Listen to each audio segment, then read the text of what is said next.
இன்னைக்கு நம்ம பார்க்க போகிறது உங்களுக்கே தெரியாமல் உங்கள் நிலத்தை விற்க முடியுமா அப்படின்னா கண்டிப்பாக விற்க முடியுங்க. ஆபத்து நிறைந்தது தான் இந்த உலகம். அந்த உலகத்தில் இதுவும் சாத்தியம். நீங்க என்னென்னமோ பேசுறீங்க, எனக்கு ஒரே குழப்பமா இருக்கியா. அது எப்படின்னு சொல்கிறேன். இந்த வீடியோவை சப்ஸ்கிரைப் பண்ணிட்டு வாங்க. கம்பல்சரி லேண்டு வச்சிருக்கிற அத்தனை பேர்த்துக்கும் இந்த வீடியோ உதவும். சரி, நம்ம பேரில் இருக்கிற நிலம் வேற யார் பேருக்காவது போயிருமா அப்படின்னா கண்டிப்பாக போகிறதுக்கு வாய்ப்பு இருக்குது. ஏன் தெரியுங்களா? எப்படி ஃபேக்கர்ஸ் எல்லா இடத்துலையும் இருக்கிறாங்க. ஸோ அந்த ஃபேக்கர்ஸ் என்ன பண்ணுவாங்க அப்படின்னா, மிக முக்கியமாக ரியல் எஸ்டேட் துறையில் அது ரொம்ப ரொம்ப ஈஸியாக நடந்துக்கிட்டே தான் இருக்குது. லேண்ட் கிராபிங் கேஸ் நீங்கள் போய் எந்த ஹைகோர்ட்ஸில் எங்கே போய் பார்த்தீங்கன்னாலும் நிலம் சம்பந்தப்பட்ட வழக்குகள் நடந்துக்கிட்டே இருக்கும். அதில் பல வழக்குகள் இந்த டூப்ளிகேட் டாக்குமெண்ட்டு, ஸோ ஏமாற்றி விற்றுட்டாரு, ஸோ இன்னொருத்தர் ப்ராப்பர்ட்டி எங்கிட்ட விற்றுட்டாரு, இந்த மாதிரி நிறைய விஷயங்கள் நடந்துக்கிட்டே இருக்கும். சரி, அதெல்லாம் என்னென்ன நடக்குது, எப்படியெல்லாம் நடக்குது, இது எப்படி தடுக்கிறது, இது எப்படி நம்ம சொத்தை பாதுகாத்து வச்சுக்கிறது. ஏன்னா நம்ம கஷ்டப்பட்டு ஒரு இடம் வாங்கிட்டோம், அந்த கஷ்டப்பட்டு இடத்த வாங்கினதை நம்ம பாதுகாப்பாக வச்சுக்கணும் அப்படின்னா நம்ம தான் கேர் எடுத்துக்கணும். சரி, நான் வாங்கிட்டேன் அப்படின்னு ஒரு கெத்தா பதில் சொல்லிட்டா போதுமா அப்படின்னா இன்னைக்கு அப்படிலாம் கிடையாது. இன்னைக்கு நம்ம பார்த்து வண்டி ஓட்டிட்டு போனாலும் எதிர்த்தாப்புல இருந்து வண்டியில் வர்றவனும் சரியா வந்தா மட்டும்தான்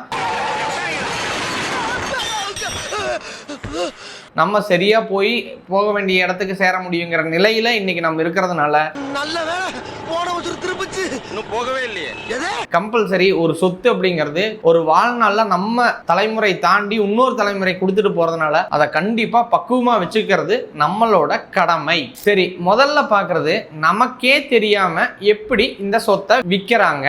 அதுல ஃபர்ஸ்ட் ஃபேக் டாக்குமெண்ட்ஸ், அதாவது நம்ம நிலம் மாதிரியே இன்னொரு டாக்குமெண்ட், அதாவது நீங்கள் ஜெராக்ஸ் எடுக்கிற இடத்துல மிஸ் ஆகிருந்துருக்கலாம், இல்லை வேறு யாரையாவது நம்பி நீங்கள் ஜெராக்ஸ் காப்பீஸ் கொடுத்துருக்கலாம். அதனால தான் பெரும்பாலும் நீங்கள் உங்கள் வீடை விற்கிறீங்களா, உங்கள் டாக்குமெண்ட் கொடுங்க அப்படின்னு கேட்டால் ஒரு அட்வான்ஸ் கட்டுங்க, டாக்குமெண்ட் தரேன் அப்படின்னு சொல்லுவாங்க. ஸோ நீங்கள் நிலம் வாங்குறீங்களா, டாக்குமெண்ட் கொடுங்க, நான் வெரிஃபை பண்ணுறேன், லீகல் வெரிஃபிகேஷன் பண்ணணும் அப்படின்னா ஒரு அட்வான்ஸ் கொடுங்க சார், வெரிஃபை பண்ணிக்கலாம், நீங்கள் வாங்கிக்கோங்க அப்படின்னு சொல்லுவாங்க. எதனால அப்படின்னா உண்மையான வாங்குபவர் யார் அப்படின்னு தெரிஞ்சுக்கிட்டு தான் நம்ம டாக்குமெண்ட்டை கொடுக்கணும்.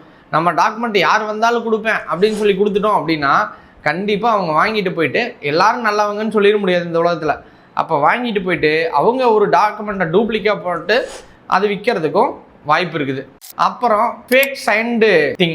இது என்ன ரெண்டாவது ஃபேக் சைன்டு திங்னா என்ன அப்படின்னா, உங்களை மாதிரியே HSL கையெழுத்து போட்டு சரி இது அவர் எனக்கு வித்திருக்கிறாரு அப்படின்னு சொல்லி விற்பனை பண்ணி அதை இன்னொருத்தருக்கு விற்கிறதுக்கு அதிகமான வாய்ப்பு இருக்குது. அதனால எப்போவுமே இதை சரி பார்த்துக்க வேண்டியது நம்மளோட கடமை தான். சரி, மூணாவது என்ன அப்படின்னு கேட்டிங்கன்னா ஃபேக் பவர் ஆஃப் அட்டர்னி, அதாவது அதிகாரம் கொடுக்கறத அது ஃபேக்காக இருக்கு அப்படிங்கிறத அவங்க ஃபேக்காக பவர் ஆஃப் அட்டர்னி கிரியேட் பண்ணி அது மூலயமா சேல் பண்ணுறதுக்கு ட்ரை பண்ணுவாங்க. சேல் பண்ணி ட்ரை பண்ணி சேலும் பண்ணிடுவாங்க. ஐயோ, ஸோ இதனால இதெல்லாம் நடக்காமல் இருக்கணும் அப்படின்னா நம்ம என்னென்ன பண்ணணும், இந்தந்த வழியெல்லாம் அவங்க தேர்ந்தெடுத்து இதை விற்கிறதுக்கு ட்ரை பண்ணுவாங்க. மிக முக்கியமாக உங்களோட ஈசி அண்ட் பட்டா நீங்கள் ட்ரான்ஸ்ஃபர் பண்ணாமல் அப்படியே வச்சுருந்தீங்க அப்படின்னா இது அவங்களுக்கு ஈஸியாக இருக்கும் உங்களை ஏமாத்துறதுக்கு. எதனால அப்படின்னா இது வெரிஃபைடு இல்லாமல் உங்கள் பேர்லேயே இல்லாத நிலமா இருக்கிறதுனால அவங்க முன்னாடி இருந்த பேரில் இருக்கிறத அப்படியே விற்று கேட்டால் கடைசியில் ஏன் நீ ட்ரான்ஸ்ஃபர் பண்ணல அப்படின்னு பின்னாடி ஒரு 10 வருஷம் கழிச்சு ஒரு கேள்வி வரும். ஸோ அதனால கண்டிப்பாக ஈசி அண்ட் பட்டா உங்கள் பேரில் இருக்குதா அப்படிங்கிறத சரியாக வச்சுக்கோங்க. சரி, இந்த ஃபேக் டாக்குமெண்ட்ஸ் அப்படிங்கிறது எப்பெல்லாம் நடக்குது அப்படின்னு பார்த்தீங்க அப்படின்னா சில குறிப்பிட்ட இடங்கள்ல நடக்குது. அதில் மொதல் விஷயம், ஒரு இடத்த வாங்கி போட்டேன் ஆனால் ரொம்ப வருஷமாக நான் பார்க்கவே இல்லை, அது ரொம்ப புல் புதர் படைஞ்ச மாதிரி இருக்குது அப்படின்னா நீட்டாக என்ன பண்ணுவான்னா அதை மேலே மட்டும் கிராஸ் எல்லாம் வெட்டிட்டு நீட்டாக ஒரு நல்லா இருக்கிற இடம் மாதிரி, ஏன்னா நீங்கள் பார்த்தே 5 வருஷம் 10 வருஷம் இருக்கும், அந்த நிலம் இருக்குதா இல்லையான்னு தெரியாத அளவுக்கு நீங்கள் பிஸியாக இருப்பீங்க. அப்போ இதெல்லாம் தான் அவனோட ஃபஸ்ட்டு டார்கெட்டாக இருக்கும். ரெண்டாவது என்ன பண்ணுவான்னா, நான் வேற ஒரு மாநிலத்தில் போய் இடம் வாங்கி வச்சுருக்கிறேன், இல்லை வேற ஒரு மாநிலத்தில் இருக்கிறவன் இந்த மாநிலத்தில் இடம் வாங்கி வச்சுருக்கிறான், அவனால் டக்குன்னு பார்க்கறது அப்படிங்கிறது சிரமம். அப்படியெல்லாம் இருக்கிற நபர்களை அவன் ஈஸியாக தட்டி தூக்கி டார்கெட் பண்ணி வச்சிருப்பான். தட்டி தூக்கிட்டோம்ல, ஏன்னா அந்த நிலங்களெல்லாம் அவன் ஈஸியாக சேல் பண்ணிட்டு அடுத்து போய்கிட்டே இருப்பான். சரி, நீங்கள் இன்னொரு 10 வருஷம் கழிச்சு பார்க்கும்போது இந்த ப்ராப்பர்ட்டி அவன் இன்னொருத்தன் வீடு கட்டி உட்காந்துருப்பான், அது கேஸில் நடக்க ஆரம்பித்து ஒரு 20 வருஷம் 30 வருஷம்னு இழுத்துக்கிட்டே தான் போகும். அடுத்ததான் அவன் டார்கெட் பண்ணுற இன்னொரு இது என்ன அப்படின்னா, ஒரு தம்பதி வாங்கியிருக்கிறாங்க, அவங்களுக்கு வாரிசு இல்லைன்னு வச்சுக்கோங்களேன், வாரிசு இல்லாத சொத்தை டார்கெட் பண்ணுவாங்க. அப்போ நம்ம இந்த மாதிரி நபர்கள் எல்லாம் என்ன பண்ணணும் அப்படின்னா அட்வான்ஸ்டாக ஃபஸ்ட்டு யோசிச்சு இந்த மாதிரிலாம் தப்பு பண்ணுறவனும் இருக்கிறான் இந்த உலகத்தில் அப்படின்னு பார்த்து நம்ம கண்டிப்பாக அதுக்கு தகுந்த மாதிரி நம்மளோட நிலத்தை வந்து பாதுகாப்பாக வச்சுக்கணும். மதர் டாக்குமெண்ட் தொலைஞ்சு போச்சு எங்கிட்ட இல்லை அப்படின்னா ரீஅப்ளை பண்ணி நீங்கள் வாங்கி வச்சுக்கணும். அப்படி இல்லாத லேண்டையும் அவங்க டார்கெட் பண்ணி ஏமாத்துறதுக்கு என்னென்ன வழிகள் இருக்குது அப்படிங்கிறத கண்டிப்பாக ட்ரை பண்ணுவாங்க. செல்லு சுடுது சுட்டதா வெயில இருக்கு சார். சரி, எந்தெந்த வழிகள்னு பார்த்தோமே இது எப்படி தடுக்கிறது அப்படின்னு பார்த்தீங்க அப்படின்னா, நீங்கள் வந்து ஈசி வந்து வருஷத்துக்கு ஒரு முறை உங்கள் இடத்த வந்து ஈசி போட்டு செக் பண்ணிக்கிட்டே இருக்கணும். ஏன்னா செக் பண்ணால் அந்த ஈசி காட்டி கொடுத்துரும் ஏதாவது இதில் லீகல் கம்ப்ளைண்ட் இருக்குதா, இல்லை உங்கள் பேரில் தான் இந்த ஈசிலாம் இருக்குதா அப்படிங்கிறது கண்டிப்பாக செக் பண்ணிக்கணும். பட்டா கண்டிப்பாக உங்கள் பேரில் இருக்குதா அப்படிங்கிறத மறுபடியும் ரீவெரிஃபை பண்ணிக்கோங்க. மியூச்சுவேஷன் கம்ப்ளீட் பண்ணாத இடம் கம்பல்சரி ரிஸ்க்கு. அதுக்கப்புறம் இந்த FMB sketch and survey number அப்படின்னு இருக்கும். அந்த சர்வே நம்பரில் வர்ற அளவு சரியாக இருக்குதா அப்படிங்கிறத வருஷத்துக்கு ஒரு முறை நீங்கள் தான் அந்த இடத்துக்கு போயிட்டு கண்டிப்பாக பார்த்துக்கணும். இல்லை நான் வாங்கி வச்சுட்டு பயங்கர பிஸி அப்படின்னா, இன்றைக்கி ப்ராப்பர்ட்டி மேனேஜ்மெண்ட்டுன்னு பீப்புள்ஸ் நிறைய பேர் இருக்கிறாங்க. அவங்கள்ட்ட இந்த இடத்த கொடுத்துட்டீங்க அப்படின்னா அழகாக அவங்க மாதத்துக்கு ஒரு 2 முறை இல்லை மாதத்துக்கு ஒரு முறை அவங்க போயிட்டு அந்த இடத்துல இது கரெக்டாக இருக்குதான்னு உங்களுக்கு பதிலாக எல்லாத்தையுமே செக் பண்ணிவிட்டு கம்பல்சரி கொடுத்துருவாங்க. நம்ம என்ன பண்ணுவோம் அப்படின்னா, நம்ம வந்து ஒரு 30 லட்சம் 40 லட்சம் இல்லை 50 லட்சத்தில் இடத்த வாங்கி போட்டுருவோம். ஆனால் யாருக்காவது ஒரு 2000 ரூபா கொடுத்தணும் மாதம், இல்லை அதை பாதுகாக்கணும் அப்படின்னா அது வராது. ஏன்னா நம்ம 2000 ரூபாயை வந்து பெருசாக பார்ப்போம். வருஷத்துக்கு 20,000 ரூபாய் நம்ம கொடுக்குறதா, அதை இப்படி கொடுக்குறது அப்படின்னு சொல்லி நம்ம நினச்சி மிச்சப்படுத்துறதா நினைக்கிறத இன்னொருத்தர் டபுள் டாக்குமெண்ட் போயிட்டு போகும்போது அந்த 50 லட்சத்துக்கு வாங்கின இடம் ஒரு 5 வருஷம் கழிச்சு 2 கோடியில் வந்து நின்றுருக்கும். ஆனால் உங்கள் பேரில் இருக்காது. என்னடா உள்ள ஒண்ணுமே இல்ல.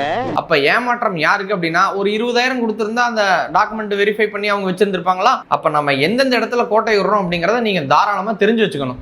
நம்ம ப்ராப்பர்ட்டியில ஒரு ஃபென்சிங் பண்ணி வச்சுக்கிறது நம்மளோட கடமை தான். அப்படியே இல்லையா, ஒரு நேம் போர்டு, இந்த இடம் எனக்கு சொந்தமான இடம், இல்ல இந்த இடம் இந்த அலுவலகத்துக்கு சொந்தமான இடம், இது யார் பண்ணணும் அப்படின்னா நிலத்தை வச்சிருக்கிற நம்ம தான் எக்ஸ்ட்ரா கேர் எடுத்து நம்ம வச்சுக்கணும். ஸோ இது இல்லை அப்படின்னாலும் கம்பல்சரி நம்மளை ஏமாத்துறதுக்கு வாய்ப்பு இருக்கும். அதுக்கப்புறம் விற்பனை பத்திரம் கொடுக்குறோம் அப்படின்னா பவர் ஆஃப் அட்டர்னி கொடுப்போம். அப்படி கொடுக்கும்போது நம்ம எப்போவுமே ஒரு லிமிட்டேஷன் செட் பண்ணணும். ஸோ ஒரு லிமிட்டேஷன் வச்சு தான் நமக்கு இந்த ஒரு பவர் ஆஃப் அட்டர்னி கொடுப்போம். அதுக்கு ஒரு கால அளவீடு இல்லாமல் நீங்கள் பவர் ஆஃப் அட்டர்னி கொடுத்தீங்க அப்படின்னா அதுவும் உங்களுக்கு பிரச்சனை. ஏன்னா அந்த கால அளவு தாண்டாமல் இருக்குது அப்படின்னா எப்போ வேணாலும் அதில் டாக்குமெண்ட் போட முடியும். ஒரு நிலத்தை நீங்கள் சரியாக வச்சுக்கணும் அப்படின்னா ஒரு லீகல் ஒப்பீனியன் வாங்கித்தான் நீங்கள் சேல் டீட் அப்படிங்கிறத கண்டிப்பாக போடணும். நமக்கு எல்லா அறிவும் சரியாக கிடச்சிடாது. ஆனால் லீகலருக்கு என்ன வேலை அப்படின்னா இதெல்லாம் சரி பார்த்து நீங்கள் வாங்கலாம் அப்படிங்கிறத மட்டும்தான் சொல்கிறது கடமை. அந்த கடமையை அவங்க சரிவர கண்டிப்பாக செய்வாங்க. நிறைய பிரச்சனைகள் நான் நேரடியாக பார்த்துருக்குறேன். ஸோ ஒரு சொத்து தான் இருந்தது, அது என் பையனுக்கு கொடுக்கலான்னு நினச்சேன், என் பொண்ணு கொடுக்கலான்னு நினச்சேன், ஆனால் இப்போ இல்லாமல் போச்சு. அது எவனோ ஒருத்தங்க வீடு கட்டி வச்சிருக்கிறான், அவனும் காசை ஏமாந்துருக்கிறான், நானும் காசை ஏமாந்துட்டேன், இப்போ என்ன பண்ணுறதுன்னு தெரியல, பாதி காசாவது வருமானு நிறைய பேர்த்தோட அந்த அழுகுரல்கள் நான் கேட்டிருக்கிறேன். அதே அழுகுறலோட நீங்களும் நாளைக்கு உட்காரக்கூடாது அப்படின்னா இந்தந்த விஷயங்களை சரியாக வச்சுக்க கற்றுக்கோங்க. சரி, நான் வந்து ஒரு டெக்னாலஜி வச்சுருக்கிறேன், நான் வந்து டெக்னாலஜியில் ஒர்க் பண்ணிகிட்ருக்கிறேன், நான் வந்து ஃபாரினில் இருக்கிறேன், நான் எப்படி என்னை வந்து சரியாக வச்சு பார்த்துக்கிறது, எனக்கு யாரும் லீகல் ஒப்பீனியன் கிடைக்கல, இல்லை இதெல்லாம் தாண்டி ஏதாவது ஆன்லைனில் இதை வந்து நான் பார்த்துக்கிறதுக்கு வாய்ப்பு இருக்குது அப்படின்னா கட்டாயம் இருக்குது. நான் சொல்கிறேன், இந்த வெப்சைட்டை நீங்கள் போய் செக் பண்ணிக்கோங்க. eservices.tn.gov.in இந்த வெப்சைட்டில் போயிட்டு பட்டா ஈசி இதெல்லாம் உங்கள் பேரில் தான் இருக்குதா அப்படின்னு தாராளமாக நீங்கள் செக் பண்ணிக்கலாம். இதை செக் பண்ணதுக்கப்புறம் நீங்கள் யார்கிட்ட வேணாலும் வெரிஃபையும் பண்ணிக்கலாம். யாரையாவது போட்டு நியமித்து தான் ஒரு இடத்த பார்த்துக்கணுங்கிறது கிடையாது. ஃபிசிக்கலாக இருந்தது அப்படின்னா 100% நல்லதும் கூட தான். ஆனால் நான் இருந்ததை செக் பண்ணிக்கிட்டால் போதும், சும்மா ஒரு அவேருக்காக நான் பார்த்தா போதும் அப்படின்னா நீங்கள் நான் சொன்ன வெப்சைட்டை கண்டிப்பாக போய் செக் பண்ணி பாருங்கள்.